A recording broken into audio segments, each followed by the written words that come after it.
Hello friends and welcome to Finology. मैं हूं सालिक और आज हम लोग बजट 2021-22 के बारे में जानेंगे। स्टार्ट करने से पहले आज हम लोग जो टॉपिक जानेंगे, सबसे पहले हम लोग बजट जानेंगे, बजट होता क्या है।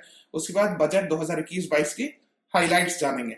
सबसे पहले मूव करते हैं, what is a budget. Article 112 of the Constitution requires the government to present in Parliament a statement of estimated receipts and expenditure। देखिए, संविधान का 112 आर्टिकल ये कहता है कि गवर्नमेंट को पार्लियामेंट में एस्टिमेटेड रिसीट्स एंड एक्सपेंडिचर जो आने वाले साल का है उसको पेश करना है।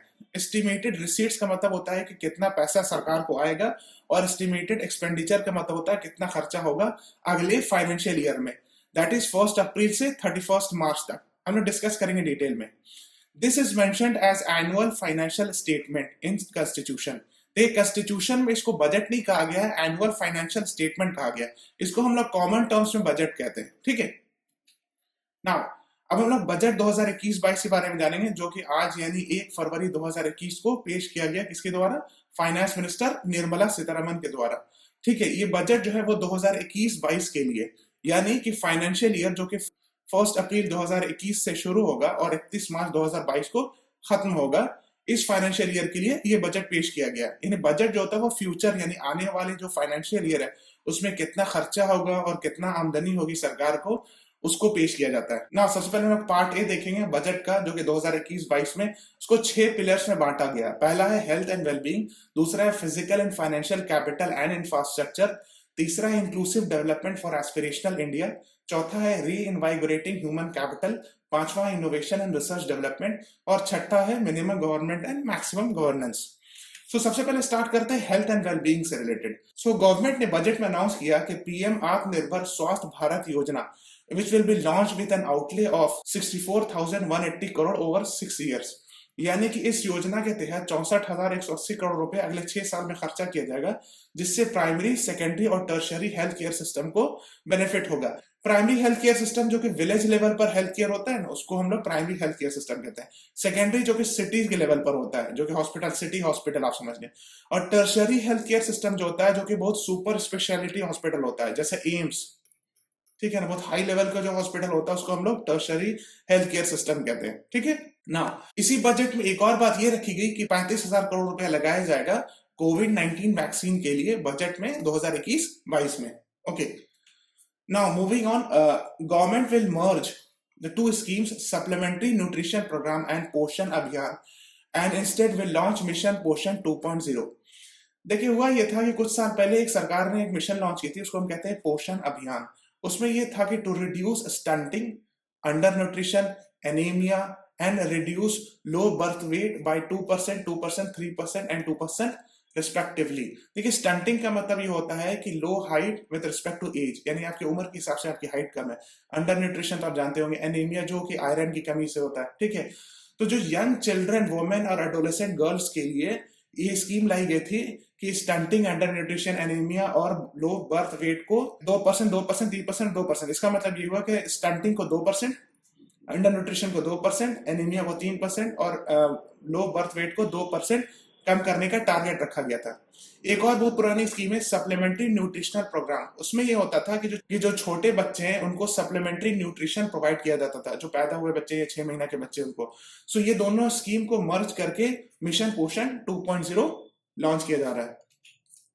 नाउ एक और स्कीम है, वो है voluntary vehicle scrapping policy to phase out old and unfit vehicles. ठीक है, इसमें ये होगा कि जिस आदमी की व्हीकल पुरानी हो गई वो अपने से स्क्रैप कर दे, यानी यूज करना बंद कर दे और नई व्हीकल खरीदे। उसमें यह है कि fitness test have been proposed in automated fitness centre after 20 years in case of personal vehicle and 15 years in case of commercial vehicle. यानी कि हर 20 और 15 साल में, 20 साल पर्सनल व्हीकल के केस में और 15 साल कमर्शियल व्हीकल के केस में एक फिटनेस टेस्ट होगा, और इसे ये फाइंड आउट किया जाएगा कि इस पॉलिसी के अंडर में आता है या ये पॉल्यूशन क्रिएट कर रहा है कि नहीं। देखिए, इससे फायदा ये होगा ना वॉलंटरी व्हीकल स्क्रैपिंग से। इससे पहला फायदा ये होगा कि it will help in increase production capacity utilisation of vehicles. देखिए, हुआ ये था कि लॉकडाउन के बाद और लॉकडाउन से पहले भी इनफैक्ट सेलिंग ऑफ ऑटोमोबाइल्स बहुत कम हो गया था, ठीक है ना। तो इससे मदद पहले ये मिलेगी कि जब लोग पुराने व्हीकल्स को छोड़ेंगे तो नई व्हीकल्स, नई गाड़ी बढ़ेगी, सो उससे ऑटोमोबाइल डिमांड बढ़ेगा, उससे जीडीपी ग्रोथ में फायदा होगा, ठीक है। Now moving on to the second one and which says physical and financial capital and infrastructure, ये सेकंड टॉपिक है। उसमें रोड्स एंड हाईवे इंफ्रास्ट्रक्चर की बात की गई है। इसमें ये होगा कि एक स्कीम है भारतमाला परियोजना प्रोजेक्ट। इसमें ये होता है, इस स्कीम के तहत गवर्नमेंट जो है ना वो बड़े बड़े नेशनल हाईवेज वगैरह बनाती है। सो ये जो स्कीम है उसमें 5.35 लाख करोड़ की पूरी स्कीम है टोटल, जिसमें ऑलरेडी 3.3 लाख करोड़ रुपए खर्चा किया जा चुका है। ठीक है ना। तो गवर्नमेंट ये कहती है कि भाई March 2022 government would be awarding another 8500 kilometre. So इसमें ये होगा कि ऑलरेडी 3500 किलोमीटर बन चुका है, कंस्ट्रक्ट हो चुका है, और 13,000 किलोमीटर का टारगेट है। ठीक है।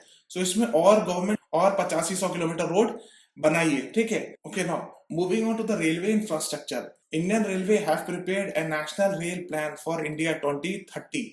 इसमें ये होगा कि नेशनल रेल प्लान इंडिया 2030 एक प्लान इंडियन रेलवे ने प्रिपेयर किया है। ठीक है। उससे क्या होगा कि it will bring down logistic cost of our industry.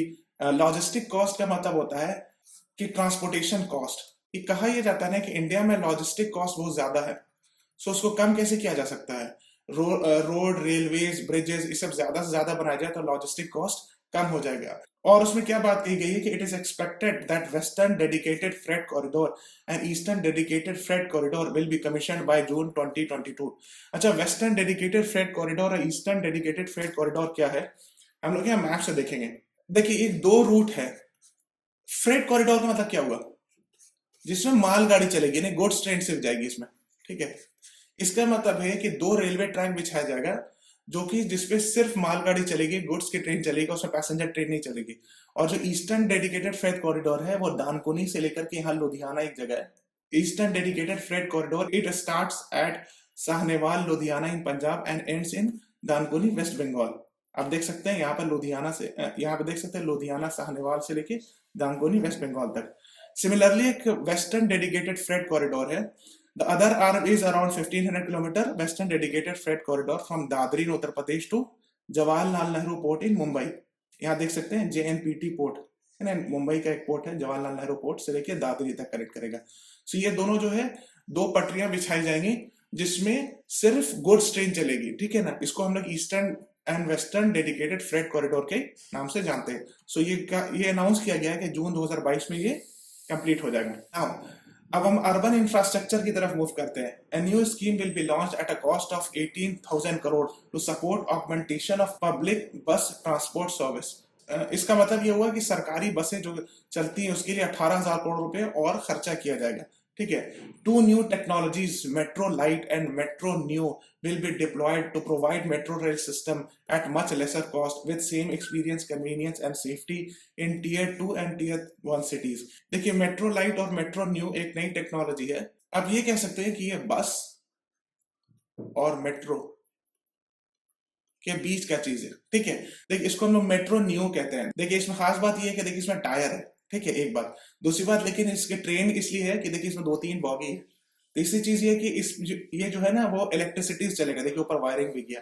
सो आप ये कह सकते हैं कि मेट्रो और बस के बीच का चीज है। सिमिलरली मेट्रो लाइट भी होता है, आप नेट पर जाके डिटेल में पढ़ सकते हैं। नाउ पेट्रोलियम और नेचुरल गैस की बात करें, सो एक स्कीम थी उज्ज्वला योजना, ये उज्ज्वल स्कीम। इसमें ये होता है बिलो पॉवर्टी लाइन के जो वुमेन है उनको फ्री एलपीजी सिलेंडर प्रोवाइड किया गया। ठीक है ना। सो पहले ये टारगेट था कि 5 करोड़ लोगों को दिया जाएगा, वुमेन्स को। फिर टारगेट बढ़ा के 8 करोड़ किया गया। और इस बार जो बजट में ये कहा गया है कि 1 करोड़ लोग और होंगे जिनको उज्ज्वला स्कीम के तहत, उज्ज्वला स्कीम के अंडर कवर किया जाएगा। ठीक है। और ये वुमेन को दिया जाता है। और जो चीज अनाउंस की गई वो उतना इंपॉर्टेंट नहीं है, but will be discussing government will add 100 more districts in next 3 years to city gas distribution network. और दूसरी चीज ये लॉन्च की गई कि गैस पाइपलाइन प्रोजेक्ट है जो कि जम्मू एंड कश्मीर की यूनियन टेरिटरी में लॉन्च किया जाएगा। ना increasing FDI in insurance sector. कोई इंडिया की कंपनी है, उसमें बाहर की कंपनी इन्वेस्ट कर सकती है। ठीक है ना। इसको कहते हैं एफडीआई, शॉर्ट में आप ये समझ लीजिए। सो इसमें ये कहा गया कि शी आल्सो प्रपोज्ड, यानी कि फाइनेंस मिनिस्टर ने प्रपोज किया to amend insurance act to increase the permissible FDI limit from 49 to 74। यानी जो इंश्योरेंस कंपनी के लिए पहले 49% तक ही एफडीआई अलाउड था। ठीक है ना। अगर 100 करोड़ की कंपनी है तो 49% ही तक इन्वेस्टमेंट किया जा सकता है, लेकिन अब इसको बढ़ा के 74% कर दिया गया। Disinvestment and strategic cell. देखिए, डिसइन्वेस्टमेंट का मतलब होता है कोई गवर्नमेंट की कंपनी है, उसका शेयर अगर गवर्नमेंट सेल कर दे प्राइवेट कंपनी को, तो उसको कहते हैं डिस इन्वेस्टमेंट। इससे क्या होगा, गवर्नमेंट को पैसा आएगा, आएगा ना, ठीक है। इसका मतलब क्या होगा, लेट्स से फॉर एग्जांपल कोई गवर्नमेंट कंपनी है, उसमें 100% गवर्नमेंट का स्टेक है, बाद में 10% स्टेक बेच दिया और 90% गवर्नमेंट का स्टेक हो गया, सो 10% जो है वो प्राइवेट कंपनी का स्टेक हो गया, ठीक है। इसे गवर्नमेंट को शेयर बेचने से पैसा आया। सिमिलरली दूसरी चीज होती है स्ट्रेटेजिक सेल, यानी कि स्ट्रेटेजिक सेल का मतलब होता है कि मोर देन 50% जो शेयर है गवर्नमेंट जो है वो प्राइवेट कंपनी को बेच दे रही है, ठीक है। उससे क्या होता है कि प्राइवेट कंपनी के पास ओनरशिप आ जा रही है। लेट्स से फॉर एग्जांपल कोई कंपनी थी, उसमें 100% गवर्नमेंट का शेयर था, गवर्नमेंट ने 60% शेयर बेच दिया, तो अब 60% जो है वो प्राइवेट कंपनी के हाथ में आ गया और 40% गवर्नमेंट का है, ठीक है। सो अब जो ओनरशिप है, यानी जो चलाएगी वो प्राइवेट कंपनी उस फॉर्म को चलाएगी, इसलिए कि इसका मेजर स्टेक हो गया, इसी को हम कहते हैं स्ट्रेटेजिक सेल, ठीक है। So the finance minister said in a number of transactions, namely BPCL, Air India, Shipping Corporation, Container Corporation of India, etc. को का हम लोग डिसइन्वेस्टमेंट कर रहे हैं, वुड बी कंप्लीटेड इन 2021-22। और भी कई सारे जैसे IDBI बैंक है और privatisation of 2 public sector banks भी होगा, ठीक है। ये सब फाइनेंस मिनिस्टर ने अपने बजट की स्पीच में मेंशन किया। I hope it's clear. Government would also bring IPO of LIC, for which the requisite amendments will be made in this session itself. IPO का मतलब होता है initial public offering, initial public offering, इसका मतलब मैं बताता हूँ। जैसे LIC जो है ना वो 100% गवर्नमेंट ओन्ड है, ठीक है। जब पहली बार कोई कंपनी अपना शेयर बेचती है तो उसको हम लोग कहते हैं IPO, यानी इनिशियल पब्लिक ऑफरिंग। यानी कि अगर 100% गवर्नमेंट ओन्ड है और मान लीजिए गवर्नमेंट अभी पहली बार 5% शेयर सेल करे तो उसको हम लोग IPO कहते हैं, ठीक है। सो गवर्नमेंट ये कह रही है कि हम कुछ शेयर LIC का भी वो प्राइवेट कंपनी को सेल करेंगे, ओके। सो इसीलिए IPO लाने की बात कही गई है। और तीसरा है inclusive development for aspirational India. इसमें देखिए पहले एग्रीकल्चर की बात की गई है कि minimum support price regime has undergone a sea change to assure that it is at least 1.5% the cost of production. देखिए मिनिमम सपोर्ट प्राइस क्या होता है, देखिए अगर आप फार्मर हैं, अगर आप जाकर के गवर्नमेंट एजेंसी को अपना जो ग्रेन है, फूड ग्रेन है, वो सेल कर रहे हैं गवर्नमेंट को, सो गवर्नमेंट आपको मिनिमम वो प्राइस देगी, that is called minimum support price. इससे कम में आपसे फूड ग्रेन नहीं खरीदेगी, ठीक है। वो जनरली 22 क्रॉप के लिए अनाउंस किया जाता है, हर साल सरकार अनाउंस कर दी है, ठीक है। सो गवर्नमेंट ने ये कहा है कि हमने जो MSP रखा है वो at least 1.5 times the cost of production रखा है। इसका मतलब क्या हुआ कि अगर मान लीजिए आपने एक बोरा चावल उगाया और उसका लेट से 100 रुपया लगा, ठीक है, इस पे खर्चा लगा एक बोरा चावल उगाने में, सो गवर्नमेंट जो है वो आपको 150 रुपए कम से कम देगी, ठीक है ना। That is called 1.5 times the cost of production. To provide adequate credit to the farmers, government has enhanced the agricultural credit target to 16.5 lakh crore in fiscal year 2022। इसका मतलब होता है फिजिकल ईयर 2021-22, इसको ऐसे पढ़ते हैं, ठीक है। सो क्रेडिट यानी लोन या कर्ज जिसको हम कहते हैं हिंदी में। सो इसमें ये होगा, गवर्नमेंट ने लोन डिस्पर्सल को और बढ़ा दिया और 16.5 लाख करोड़ कर देगी 2021-22 में, यानी जो आने वाला फाइनेंशियल ईयर उसमें, okay, to boost value addition in agriculture and allied products and their export, the scope of Operation Green Scheme that is presently available to TOPS, it means tomato, onion and potato, will be enlarged to 22 perishable products। पहले जानते हैं कि operation green होता क्या है? देखिए ministry of food processing industries की website है, इसमें ऑपरेशन ग्रीन को इस तरह एक्सप्लेन किया गया। Operation green was announced on the line of operation flood with an outlay of 500 crore to promote farmer producer organization, agriculture logistic, processing facility and professional management। यानी कि tomato, onion और potato के लिए ये operation green scheme चलाई गई थी। उसमें ये था कि आप समझ गए कि एग्रीकल्चर लॉजिस्टिक यानी एग्रीकल्चर ट्रांसपोर्टेशन को आसान करना, प्रोसेसिंग वगैरह को आसान करना, उसके लिए एक स्कीम चलाई गई थी, उसको हम कहते हैं ऑपरेशन ग्रीन। सो इस बजट में ये अनाउंस किया गया है कि जो टॉप्स तक लिमिटेड था, यानी टोमेटो, ओनियन, पोटैटो तक लिमिटेड था, अब ये 22 और पेरिशेबल गुड्स के लिए कर दिया गया। पेरिशेबल प्रोडक्ट्स का मतलब ऐसा प्रोडक्ट्स होता है जो कि जल्दी खराब हो जाए, सड़ जाए, ठीक है। जैसे फल होता है वो आप ज्यादा दिन तक, कुछ ऐसा फल होता है जो 3-4 दिन 5 दिन में सड़ जाएगा। Now migrant workers and labourers, government has launched one nation one ration card scheme through which beneficiaries can claim the ration anywhere in the country. देखिए हम एक एग्जांपल से आपको समझाते हैं। जैसे एक बंदा है वो बिहार का है, ठीक है,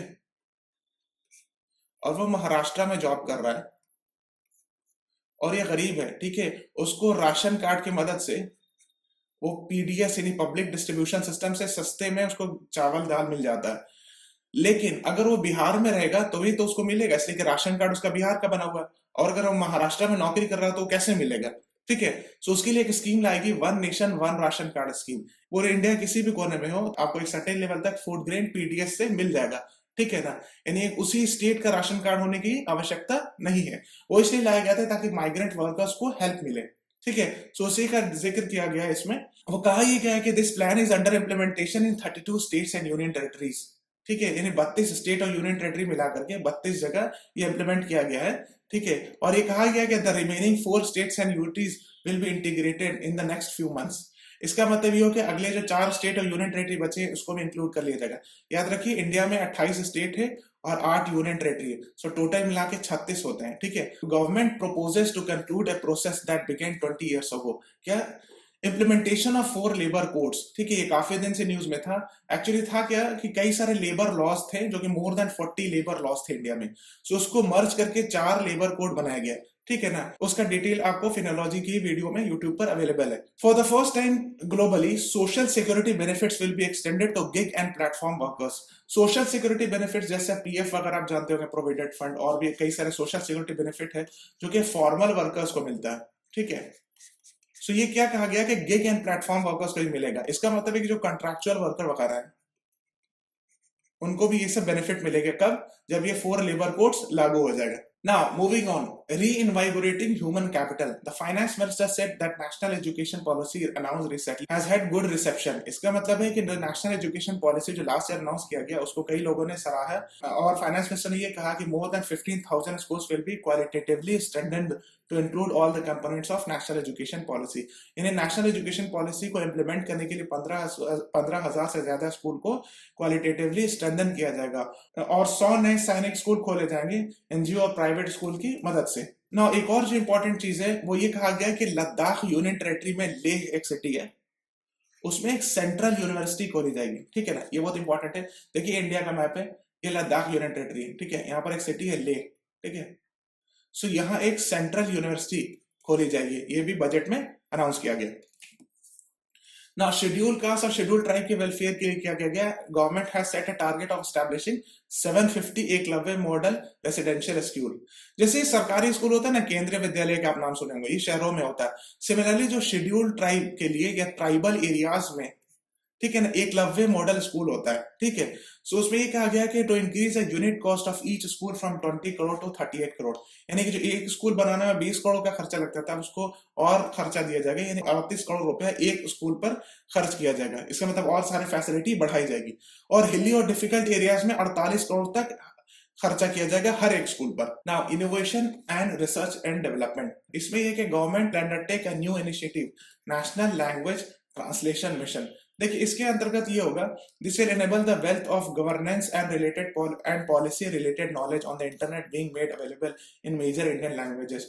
जो गवर्नेंस और सरकारी जो कागजात है, जो वेबसाइट ऑनलाइन अवेलेबल है, उसको कई और लैंग्वेज में ट्रांसलेट किया जाएगा। एक और इंपॉर्टेंट चीज है वो ये कि new space India limited, a PSU under department of space, will execute PSLV CS51 launch carrying the Amazonia satellite from Brazil along with a few smaller Indian satellites। देखिए है क्या कि PSLV CS51 लॉन्च, ये क्या है ना, ये एक तरह का रॉकेट होता है। ठीक है। और अमेजोनिया जो है ये एक सैटेलाइट है। ठीक है। जो कि ब्राजील की बनाई गई। तो फिर इंडिया के इसमें क्या काम है? देखिए ये एक सैटेलाइट है। ठीक है। और जो रॉकेट से लॉन्च होगा उसका नाम है PSLV CS51। और ये किसने बनाया है? ब्राजील ने बनाया है। लेकिन जो इंपॉर्टेंट एस्पेक्ट ये है कि देखिए लॉन्च साइट क्या लिखा है, SDSC-SHAR, और 28 फरवरी 2021 को प्रेडिक्टेड डेट है। सो SDSC-SHAR का मतलब क्या होता है? यहां देखिए, सतीश धवन स्पेस सेंटर और Sriharikota range is a rocket launch centre operated by ISRO. It is located in Sriharikota, Andhra Pradesh. देखिए अमेजोनिया सैटेलाइट तो जो ब्राजील का बनाया हुआ है, लेकिन लॉन्च इंडिया करेगा, यानी ब्राजील की मदद करेगा कि जो रॉकेट में भेजेगा कहां से? सतीश धवन स्पेस सेंटर जो कि आंध्र प्रदेश में। ठीक है। यहाँ पे मैंने मैप में भी दिखा दिया। That's why it was mention in budget. ना उसके बाद है minimum government and maximum governance. Base important चीज जो अनाउंस किया गया वो है कि पहली बार जो है ना वो डिजिटल सेंसस होगा। अच्छा, अब सेंसस समझते होंगे, सेंसस जो होता है उसमें ये होता है कि फाइंड आउट किया जाता है कि इंडिया में कितनी पॉपुलेशन है, कितना सेक्स रेशियो है, कितनी लिटरेसी है। कि जो गवर्नमेंट के लोग होते हैं घर घर जाकर के पूछते हैं कि आपके यहाँ कितने लड़के हैं, लड़कियां हैं, कितना एसेट है, कितने लोग पढ़े लिखे हैं एंड ऑल दैट। ठीक है, that is called as census. So पहली बार जो है वो डिजिटल सेंसस होगा 2021 में। लेकिन कहीं की रिपोर्ट्स आ रही थी कि हो सकता है 2021 में ना हो करके 2022 में हो, because of pandemic issues and all that. No, ये वाला स्लाइड बहुत इंपॉर्टेंट है कि the finance minister has announced that the fiscal deficit in 2020-21 is pegged at 9.5%। इसका मतलब है कि 31 मार्च 2021 तक ये उम्मीद लगाई जाएगी कि फिस्कल डेफिसिट इंडिया का 9.5% है। ठीक है, और अगले साल यानी 31 मार्च 2022 तक फिस्कल डेफिसिट जो है वो 6.8% ऑफ जीडीपी हो जाएगा। अगर आप सोच रहे होंगे कि ये फिस्कल डेफिसिट क्या होता है, सो हमको एक्सप्लेन करना होगा। देखिए, फिस्कल डेफिसिट को हम शॉर्ट में एक्सप्लेन करते हैं। फॉर एग्जाम्पल, आपके पास कोई पैसा नहीं है, आपने इस महीने 100 रुपए कमाया, ठीक है, और आपने 120 रुपए खर्चा कर दिया। तो आप सोचेंगे कि ऐसा कैसे हो सकता है कि इनकम आपकी 100 रुपये है और एक्सपेंडिचर 120 रुपये है। इसका मतलब क्या होगा कि आपने 20 रुपये कर्जा लिया होगा अपने फ्रेंड से, राइट। तो अगर हम फिस्कल डेफिसिट कैलकुलेट करेंगे तो हम ये कहेंगे कि इस महीने आपका फिस्कल डेफिसिट क्या है, तो ये 20 रुपये। ठीक है, यही जो आपने कर्जा लिया ये 20 रुपये। इसका मतलब है ना कि खर्चा आपका इनकम से ज्यादा है, सो उसको बैलेंस करने के लिए जो आप कर्जा ले रहे हैं उसको हम फिस्कल डेफिसिट कहते हैं। ठीक है, सो जितना कम हो उतना ज्यादा अच्छा है ना। सो आइडियली ये कहा जाता है कि फिस्कल डेफिसिट आइडियली 3% होना चाहिए। ठीक है, इससे कम भी नहीं होना चाहिए, इसलिए कि फिर इन्वेस्टमेंट नहीं होगा। ठीक है ना, जब आप कर्ज लेंगे तभी आप इन्वेस्टमेंट करेंगे और तभी डेवलपमेंट होगा। इसीलिए आइडियली कहा जाता है कि फिस्कल डेफिसिट 3% होना चाहिए। और उन्होंने ये भी कहा है फर्दर कि गवर्नमेंट कमिटेड है कि 4.5% ऑफ जीडीपी कर दे 2025-26 तक, यानी गवर्नमेंट कोशिश कर रही है। तो एक और इंपॉर्टेंट चीज है जो कि पार्ट बी में मेंशन किया गया है, वो ये है कि the budget seeks to reduce compliance burden on senior citizens who are 75 years of age and above। यानी जो 75 साल से ऊपर के सीनियर सिटीजन है उनके लिए एक बेनिफिट है, वो ये है कि अगर वो सिर्फ ओनली पेंशन और इंटरेस्ट इनकम पर निर्भर है तो उनको इनकम टैक्स रिटर्न नहीं फाइल करना होगा। आई होप कि आपको वीडियो अच्छा लगा होगा। Thanks for watching.